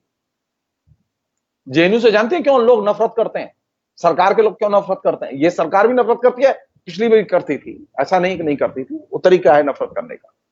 जेएनयू के लड़के क्यों भिन्न होते हैं? जेएनयू में कौन सी चीज है जो बदल रही है? अंबेडकर एक चीज पर जोर देते थे, बॉम्बे यूनिवर्सिटी के ऑर्डिनेंस बनाए जाते समय जो उन्होंने डिबेट में भाग लेते हुए जो बात कही, जेएनयू सारे देश के विश्वविद्यालयों से अलग किस मामले में है? अब तो वो पहचानने में नहीं आता। जेएनयू खाली परीक्षा लेने वाली संस्था नहीं। दिल्ली विश्वविद्यालय, जामिया है और दूसरे विश्वविद्यालय हैं जितने भी हिंदुस्तान में हैं, उन विश्वविद्यालयों की कुल मिलाके दुर्दशा का सबसे बड़ा कारण यह है कि वे विश्वविद्यालय कम और परीक्षा लेने वाली संस्था ज्यादा हैं। जेएनयू का जो पूरा का पूरा कॉन्सेप्ट बनाया गया था, वो अंबेडकर की इस स्पिरिट को दिमाग में रख के बनाया गया था, जो उन्होंने बोली थी कि विश्वविद्यालय का मतलब परीक्षा लेने वाली संस्था नहीं होना चाहिए। अभी तो वास्तविकता यही है कि विश्वविद्यालयों का काम ही परीक्षा लेना।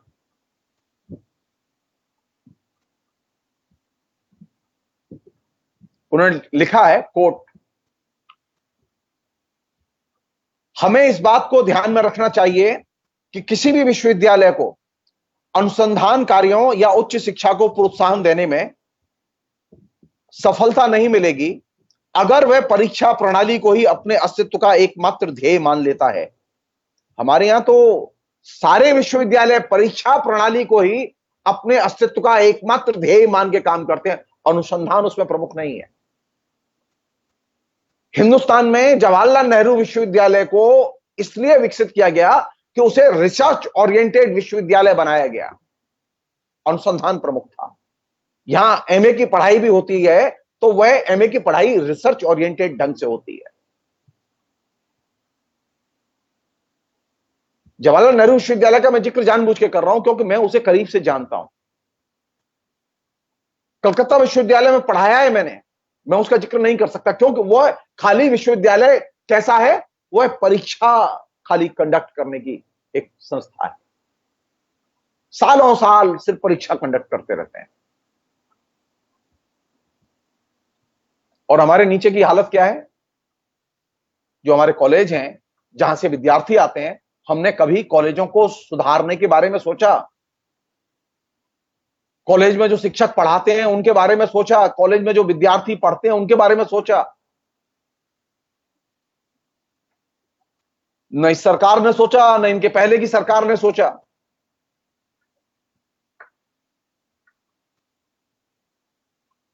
एक शिक्षक को कितनी मेहनत करनी पड़ती है, बहुत बुरी हालत है। नीचे बहुत बुरी हालत है। कॉलेजों में शिक्षक नहीं है, एक एक शिक्षक कई विषय पढ़ाता है और एक शिक्षक को 13, 14, 15, 16, 17, 18 पीरियड हर सप्ताह लेने पड़ते हैं। तो वो शिक्षक कैसा होगा? शिक्षक होगा? जी नहीं।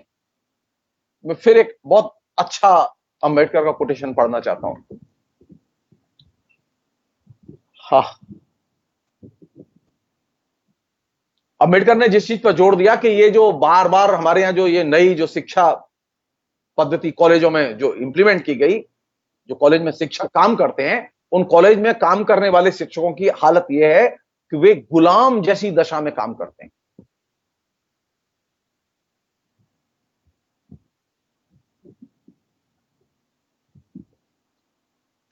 उनका कोटेशन है, कॉलेजों की दशा थी कि वहां पर्याप्त स्टाफ नहीं था। आज भी कॉलेजों में यही दशा है, विश्वविद्यालयों में भी यही दशा है। तकरीबन 60% पद खाली पड़े हैं। अंबेडकर के जमाने में 13 घंटे एक प्रोफेसर को कॉलेज में पढ़ाना पड़ता था। उस पूरे पूरे परिदृश्य को दिमाग में रख के अंबेडकर ने लिखा, मेरा कहना है कि जिस प्रोफेसर को गुलाम जैसा काम करना पड़ता है वह कभी भी सच्चे अर्थों में अध्यापक नहीं बन सकता। वह एक साधारण कर्मचारी ही बन सकता है और तैयार कुंजी की मदद से ही अपना काम करेगा। हम उससे मौलिकता की कोई उम्मीद नहीं रख सकते और वह उन विद्यार्थियों को जिनको दुर्भाग्यवश उससे पढ़ना पड़ रहा है कोई प्रेरणा नहीं दे सकता। सारा शिक्षण मात्र एक यांत्रिक प्रक्रिया बनकर रह जाता है। यही नहीं, कॉलेजों में प्रोफेसरों की कमी है। जो वहां हैं भी उनकी नियुक्ति इसलिए नहीं की गई थी कि वह कॉलेज को कुछ दे पाएंगे, बल्कि इसलिए कि वह कम वेतन पर काम करने को तैयार हैं। पूर्व स्नातकों की बड़ी संख्या की सहायता से कोई भी साहसी व्यक्ति कॉलेज खोल सकता है। यानी आप देखेंगे कॉलेजों में लगातार जो लोग हैं वो एमए पास, कुछ डिग्री होल्डर्स लगे हुए हैं और पार्ट टाइम गेस्ट लेक्चरर, यही सारे यूनिवर्सिटी कॉलेज सबको चला रहे हैं। अंबेडकर के जमाने में भी ये स्थिति थी। जो गेस्ट लेक्चरर थे, पार्ट टाइम टीचर्स थे, जो ग्रेजुएट्स थे, खाली वही पढ़ाते थे कॉलेजों में। एक अच्छी खासी संख्या थी। वो कहते हैं कि पूर्व स्नातकों की बड़ी संख्या की सहायता से कोई भी साहसी व्यक्ति कॉलेज खोल सकता है।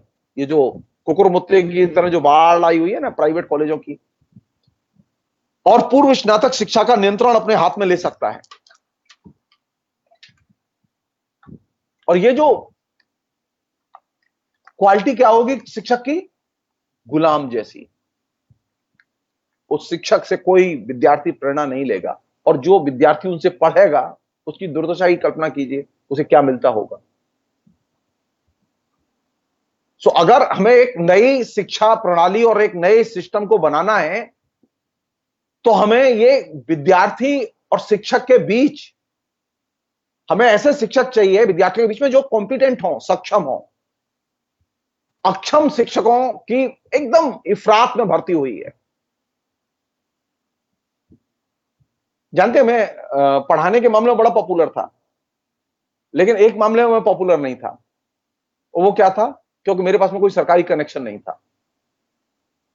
अब मैं अंबेडकर को पढ़ रहा था तो अंबेडकर ने भी ये बात हाईलाइट की कि जो लोग हैं, जो प्रोफेसर हैं, वो किस लिए जाने जाते हैं? वो इसलिए नहीं जाने जाते कि उनके पास विद्यार्थी यहां से देखता है कि इसके साथ में पढ़ने से, इसके साथ में पीएचडी करने से, इसके साथ रिसर्च करने से नौकरी मिलेगी कि नहीं मिलेगी।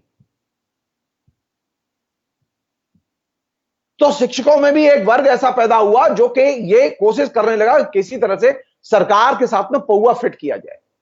ये सरकार के साथ में प्रोफेसर लोग पौवा फिट करके रखें। ये ट्रेजेडी बॉम्बे यूनिवर्सिटी का एक्ट जिस समय महाराष्ट्र की असेंबली में डिस्कस किया जा रहा था, उस समय भी थी यह समस्या और आज उससे भी ज्यादा भयानक है।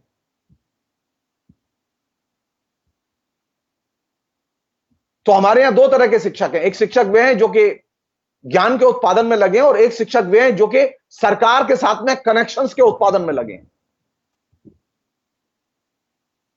हमारे यहां दो तरह के शिक्षक हैं। एक शिक्षक वे हैं जो कि एकदम मजबूर हैं गुलाम जैसी जिंदगी जीने के लिए।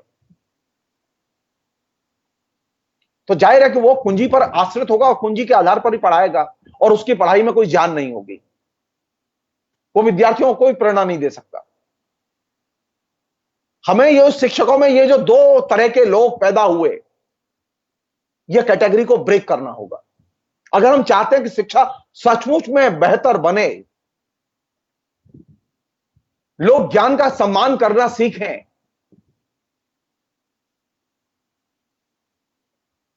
तो कोशिश यह होनी चाहिए कि अगर इकोनॉमिक्स का टीचर है तो वो इकोनॉमिक्स पढ़ाए, लेकिन इस तरह से पढ़ाए कि वह तैयारी कर सके, नोट्स के आधार पर नहीं, कुंजी के आधार पर नहीं। अभी तो गैस पेपर ओरिएंटेड एजुकेशन उस समय भी थी, आज भी है, आज और ज्यादा है, क्योंकि अब हर कॉलेज यूनिवर्सिटी में 50% से ऊपर इनटेक गेस्ट लेक्चररों का है, जो कि कम क्वालिफाइड हैं, जिनका रिसर्च से कोई लेना देना नहीं है, वे लोग अब पढ़ाने में लगे हुए हैं। तो एजुकेशन कैसी होगी? एवरेज से भी नीचे। आप नवजागरण करना चाहते हैं, आप हिंदुस्तान को उसके पैरों पर खड़ा करना चाहते हैं, तो आप पहले यहां से सोचें कि आप कॉलेज यूनिवर्सिटी में प्राइमरी एजुकेशन में आप पैसा खर्च करेंगे कि नहीं करेंगे, और पैसा खर्च करेंगे तो कितना करेंगे। ये जो लोगों ने सजेस्ट किया कोठारी कमीशन से लेकर अब तक की शिक्षा में 10% खर्च किया जाए जीडीपी का, मैं इस बात से सहमत हूं, मैं अंबेडकर की बात से सहमत हूं कि जो आप जनता से टैक्स लेते हैं उसका मैक्सिमम हिस्सा आप शिक्षा पर खर्च करें। अगर 100 रुपया टैक्स पर आता है तो 90 खर्च करें। यहां आपने स्थिति ये कर दी कि अब 1 रुपया और 2 रुपया खर्च करते हैं 100 में से, तो शिक्षा का सुधार नहीं होगा। और रही बात क्वालिटी की, अंबेडकर इस बात से बहुत दुखी थे। तो वे शिक्षक जो कुंजी के आधार पर पढ़ाते हैं वे कैसे हैं? वे गुलाम जैसी मानसिकता में जीते हैं और गुलामों जैसी जिंदगी जीते हैं। वे प्रोफेसर जैसी जिंदगी नहीं जीते। प्रोफेसर जैसी जिंदगी जीने के लिए जरूरी है कि वह ज्ञान के उत्पादन और निर्माण पर अपना समय खर्च करे, वह रिसर्च पर समय खर्च करे।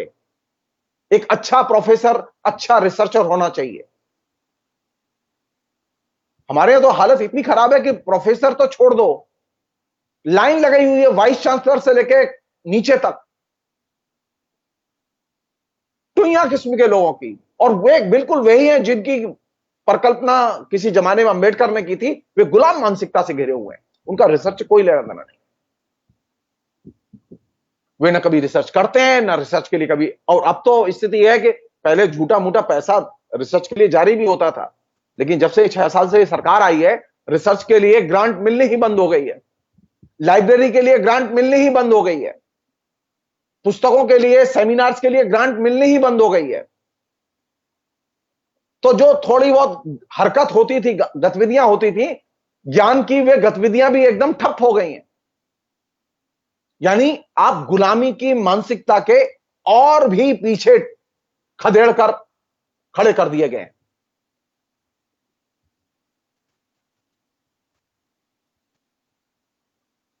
तो नवजागरण कहां से होगा?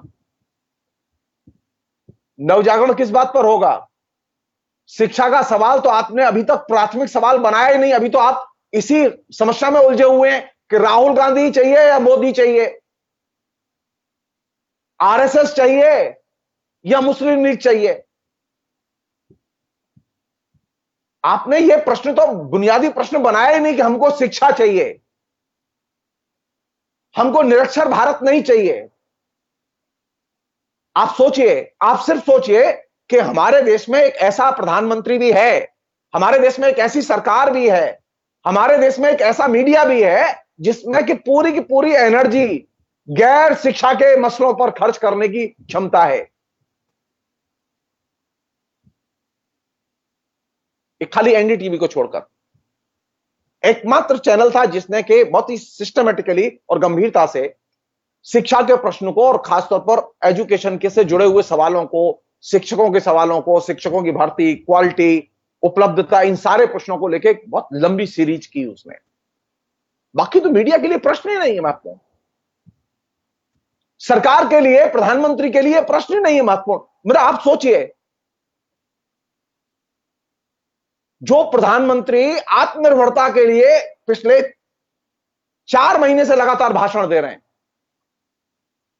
उस प्रधानमंत्री ने एक भाषण शिक्षा पर नहीं दिया कि शिक्षा पर क्या उनके दिमाग में है। पिछले 6 साल में एक कॉलेज और एक यूनिवर्सिटी नहीं खोली प्रधानमंत्री ने। अंबेडकर पर 6 बार माला पढ़ाई है, लेकिन अंबेडकर के विचार से प्रधानमंत्री का कोई संबंध नहीं है। मुझे सरकार ऐसी चाहिए जो अंबेडकर के सपनों को साकार करे, वो चाहे जिस पार्टी के लोग हों। कोई चिंता नहीं। मैं बहुत खुश होता अगर नरेंद्र मोदी देश में 6 साल में 6000 कॉलेज खोलते। मैं बहुत खुश होता कि अगर नरेंद्र मोदी देश में 60 विश्वविद्यालय खोलते। मैं बहुत खुश होता कि तमाम विश्वविद्यालयों में एक्सपेंशन होता। लेकिन यहां तो उल्टा है। शिक्षा के बजट में कटौती, पुस्तकों की बजट में कटौती, लाइब्रेरी के बजट में कटौती, सेमिनार के बजट में कटौती, रिसर्च के बजट में कटौती, और इसके बावजूद माला अंबेडकर पर ही चढ़ाएंगे। ये जो एक लास्ट में ये बात कह के मैं खत्म करूंगा। अंबेडकर ने एक बहुत काम की बात कही थी। अंबेडकर ने कहा था कि एकता में जय है,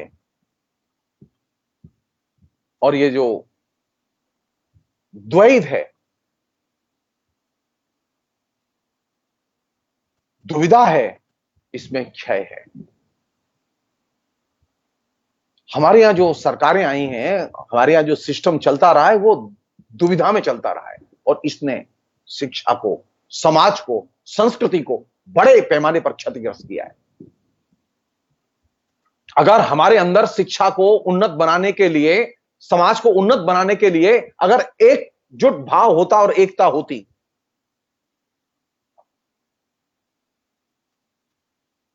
विचार और कर्म की एकता होती। जो लोग अंबेडकर पर माला पहनाते हैं, उन लोगों से पूछा जाना चाहिए कि अंबेडकर के विचारों को उन्होंने कितना जीवन में, समाज में लागू किया है। यह सवाल उठना चाहिए। तो अंबेडकर कौन सी चीज जगह मिलेंगे आपको? खाली किताब में, अंबेडकर की रचनावली में। और एक दुख की बात बता रहा हूं मैं आपको, जो नई सरकार आई ना, जब से 6 साल हो गए, अंबेडकर की रचनावली का तो प्रकाशन ही बंद कर दिया। अब कर लीजिए बहस, किताबें ही नहीं मिलेंगी।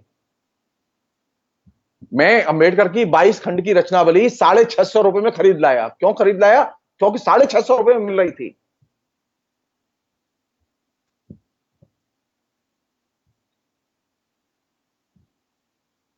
कौन सी चीज जरूरी है? सस्ती शिक्षा हो, सस्ती किताबें हो, शिक्षकों के लिए पर्याप्त सुविधा हो, हॉस्टल हो, और इससे भी बड़ी चीज भारतीयता का बोध हो।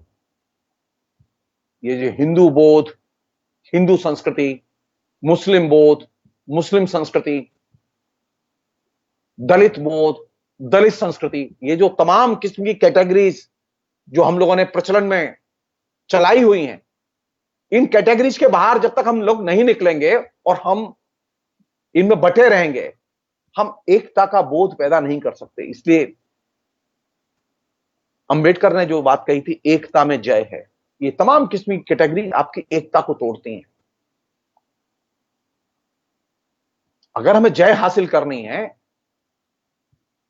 तो भारतीयता के आधार पर, भारतीय जनता की रक्षा के आधार पर हमें अपने को एकजुट करना होगा। अभी हम किसके लिए एकजुट हैं? सीमा की रक्षा के लिए। भारतीय जनता की रक्षा के लिए नहीं, सीमा की चिंता है। सीमा पर कोई रहता ही नहीं। जनता रहती है शहरों में, गांवों में, खेतों में, खलिहानों में। जनता की एकता के लिए जो चीज जरूरी है वो ये कि भारतीयता का बोध पैदा किया जाए। अब भारतीयता का बोध नहीं पैदा किया जा रहा है, अब राष्ट्रवाद का बोध पैदा किया जा रहा है, और जो खतरनाक चीज है। अंबेडकर ने इसकी बहुत तीखी आलोचना की थी। इसलिए भारतीयता के लिए सबसे बड़ी चुनौती कहां से आ रही है? भारतीयता के लिए सबसे बड़ी चुनौती आ रही है राष्ट्रवाद की तरफ से। भारतीयता के लिए चुनौती आ रही है नेशनलिज्म की तरफ से, राष्ट्रीयता की तरफ से। भारतीयता के लिए चुनौती आ रही है हिंदू संस्कृति की तरफ से। और इन सब का आधार, खाद्य, कच्चा खाद्य जहां तैयार हो रहा है, वह है शिक्षा व्यवस्था। हमारा जो पाठ्यक्रम, हमारी जो पढ़ाने की पद्धति, हम शिक्षकों का जो नजरिया, वो इस तरह से डिवाइडेड हो चुका है, इस तरह से विभाजित किया जा चुका है कि हम भारतीयता के नजरिए से न तो पढ़ते हैं और न पढ़ाते हैं।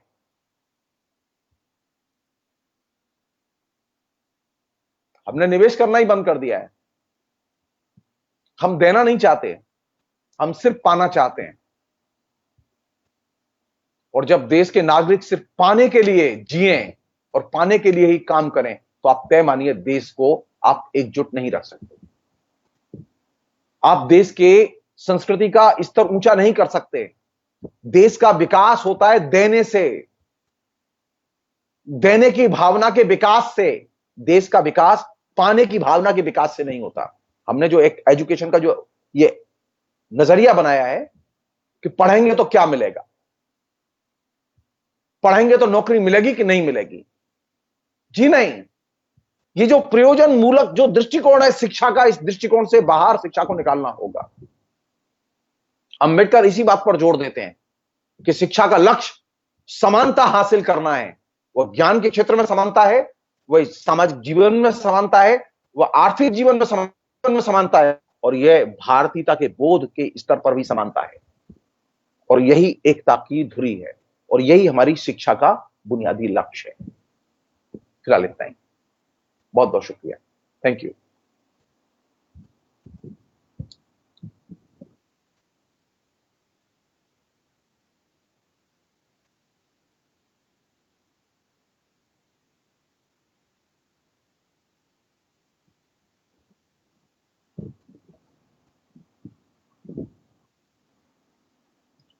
बहुत बहुत शुक्रिया प्रोफेसर, आज की बातचीत के लिए और ये प्रेमाइस Thank बिल्ड करने के लिए कि हम दरअसल जिस विषय पे हम आए हैं अचानक से, हम उस बारे में क्यों बात कर रहे हैं। तो जैसा कि हमने समझा कि ये केवल इसलिए बात नहीं की जा रही है कि हमें डॉक्टर अंबेडकर के बारे में बात करनी थी, इसलिए भी बात की जा रही है कि मौजूद, जिसे हम कॉन्करेंट या करंट सिनेरियो कहते हैं, उसमें ये कितना रेलेवेंट है, कितना प्रासंगिक है सिनेरियो में, आज के सिनेरियो में। और हमने ये समझा भी, लगातार एग्जाम्पल देके प्रोफेसर साहब ने बताया। और कई जगह प्रोफेसर साहब आज थोड़ा गुस्से में भी आ गए थे, हम देख रहे थे, आक्रोशित थे हालात से। और हम सभी हैं, या अगर हम नहीं हैं तो हमको होना चाहिए। और आज ये पहला एपिसोड था, जैसा कि शुरुआत में बताया गया कि ये 4 एपिसोड से ज़्यादा भी जा सकता है।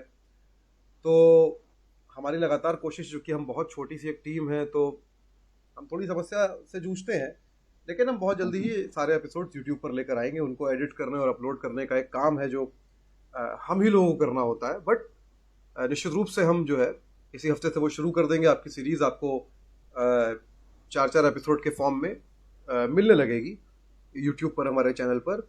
और बाकी मैं जो है एक जो बात हमेशा कहता हूँ, वो आज भी आपसे कहना चाहता हूँ, वो ये है कि हम चाहते हैं कि आप हमें अपनी जो है वो प्रतिक्रियाएं दें, अपनी जो आपकी सलाह है, आपका जो भी शो को लेके आपको लगता है वो दें। आपकी स्क्रीन पे ईमेल आईडी है mediavigil@gmail.com। तो इस ईमेल आईडी पे आप जो है, क्षमा कीजिएगा कुछ साउंड आपके स्क्रीन पे आया होगा, तो इस ईमेल आईडी पे आप लोग जो है हमको अपनी जो तर्क हैं, सवाल हैं, असहमति है, प्रतिक्रिया है, जो भी कुछ है, वो हमको इस ईमेल आईडी पे लिख के भेज सकते हैं, mediavigilindia@gmail.com। आप नोट कर लें जल्दी से। और हमारा जो फेसबुक पेज है, जहां आप देख रहे हैं, या कोई अगर वॉच पार्टी से देख रहा है, तो उसके लिए ये फेसबुक पेज का एड्रेस है www.facebook.com/mediavigil। और आप यहाँ पर इनबॉक्स करके भी हमको अपने मैसेजेस भेज सकते हैं, इस शो के बारे में, किसी और शो के बारे में भी, लेकिन अपनी प्रतिक्रिया हमको ज़रूर भेजें। और एक और ख़ास बात जो मैंने कल रात के शो में कहा था, हमने सुबह डिस्क्लोज किया वो स्पेस, कल यानी कि 28 जुलाई को रात को 8 बजे हम एक बहुत ज़रूरी बातचीत जो है वो करने वाले हैं। और वो बातचीत जो है वो हम करेंगे मुंशी प्रेमचंद के बारे में, उनके काम के बारे में, और उसके ज़रिए हम अपने देश को, अपने समाज को कैसे देखते हैं आज के दौर में। ये पूरा जो डिस्कशन है ये बहुत दिलचस्प ही नहीं होने वाला है, बहुत ही आप सब लोगों के लिए एक ऐसा वो है जिसका इंतज़ार रहता है। इसमें आप लाइव शामिल हो सकते हैं, सवाल पूछ सकते हैं। तो हम बात करने वाले हैं कैसे समाज की भाषा जो बदली है, यानी कि हमने लगातार ये बात की कि दुनिया भर के लिटरेचर की हम बात करते रहे, मार्केस से लेके और जो करंट लिटरेचर है अभी और उसके पहले का, कि बड़ा प्रोग्रेसिव था। पर हमने एक बार भी इस पे बहस नहीं चलाई लंबी कि हमारे यहाँ 40 के दशक में, 50 के दशक में और 60 के दशक में तमाम ऐसा लिटरेचर लिखा जा रहा था जो दुनिया के किसी भी प्रोग्रेसिव लिटरेचर के मुकाबले में था, बल्कि कई बार हम देखें तो उससे आगे था। मैं एक छोटा सा उदाहरण यहाँ पे देना चाहता हूँ, जैसे कि इस्मत चुगताई की अगर हम बात करें तो वो तमाम ऐसी कहानियां लिख रही थी 50 के दशक में, 40 के दशक में, 50 के दशक में खास तौर पे, जिन पे उनपे अश्लीलता के केस जो है वो चला दिए गए। और वो समय से आगे ही कहानियां थी। LGBTQ के मुद्दे को वो जो है वो अप्रत्यक्ष रूप से अपनी कहानियों में उठा रही थी। बहुत सारा ऐसा लिटरेचर था जो सेकुलरिज्म की बात करता था।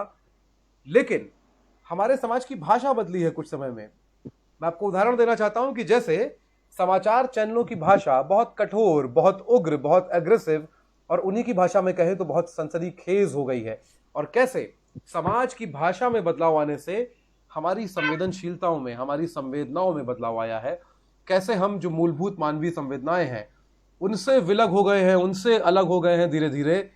इस पूरी बात पे मुंशी प्रेमचंद के 140 साल पूरे हो रहे हैं 31 जुलाई को। तो उसके परिप्रेक्ष्य में हम कल मंगलवार को 28 जुलाई 2020 को चर्चा कर रहे हैं फिल्म और थिएटर अभिनेता और डायरेक्टर नसीरुद्दीन शाह और स्टोरी टेलर, ट्रेनर जो तलफ़ुज़ और कहानी कहने की कला के उस्ताद हैं जमील गुलरेज साहब, कथा कथन जो भारतीय भाषाओं के साहित्य को बचाने की कोशिश है उसके जो फाउंडर हैं, उनके साथ और नसीरुद्दीन शाह के साथ हम कल रात 8 बजे संवाद विशेष कर रहे हैं। आपकी स्क्रीन पर ये दिया हुआ है, टाइम दिया हुआ है, जिसमें हम 140 के प्रेमचंद, जुबान, संवेदना और समाज पर जो है वो बात करेंगे इन दोनों से। याद रखिए कि ये मीडिया विजिल लगातार कोशिश कर रहा है कि नसीर साहब भले ही सिनेमा के एक्टर हो, पद्म भूषण हैं वो, लेकिन हम उनसे बात करेंगे समाज के बारे में। तो हम अलग अलग लोगों से बात तो कर रहे हैं, पर ये शो सिनेमा का शो नहीं है, ये समाज की बात करेंगे हम इसमें भी। तो आप अपने सवाल पूछ सकते हैं लाइव उनसे। जो सवाल हम ले पाएंगे हम जरूर लेंगे और हम जो विषय है उस पर बात करेंगे, प्रेमचंद के साहित्य पे बात करेंगे। और एक बहुत दिलचस्प बात, कुछ देर में हम प्रोमो रिलीज करेंगे रात को, कि कैसे बहुत दिलचस्प एक बात उसमें आती है कि आप लाइव भी सुनेंगे कि पोइट्री में अल्लामा इकबाल और प्रेमचंद कंटेम्प्रेरी थे। अल्लामा इकबाल जो बात पोइट्री में कह रहे थे या प्रेमचंद के बाद जो बात फैज पोइट्री में कह रहे थे, वही बात प्रेमचंद अपनी कहानियों में कह रहे थे, अपने उपन्यास में कह रहे थे। तो ये सारी दिलचस्प बातों पे मुंशी प्रेमचंद की जो तकरीर थी प्रोग्रेसिव राइटर्स एसोसिएशन की पहली मीटिंग में, उसके बारे में, उनके लेख के बारे में और उन्होंने उर्दू में लिखना क्यों छोड़ा, उसके बारे में हम सब चीज़ों के बारे में बात करेंगे। तो कल रात 8 बजे भी आइए, आप लोग देखिए, लोगों को बताइए। और रेनेंसा के अगले एपिसोड में गुरुवार को हम मिलेंगे और आपके सवाल भी हम लेंगे उस दिन, जो हम सोमवार को अब नहीं लेते हैं वो लेंगे। और एक बार फिर हम डॉक्टर अंबेडकर के बारे में, यानी कि आधुनिक भारत के नव जागरण की कहानी के आगे के हिस्से को प्रोफेसर से सुनेंगे। बहुत बहुत शुक्रिया आप लोगों का जो देख रहे थे। बहुत बहुत शुक्रिया प्रोफेसर आपका। Thank you.